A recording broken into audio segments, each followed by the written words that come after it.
మట్టిలో సీత రూపు కట్టింది దివ్య భగవద్గీత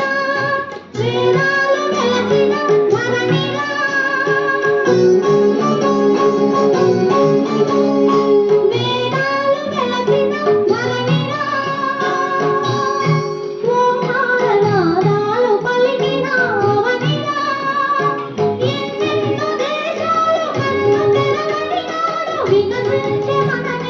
విజ్ఞాన కిరణాలు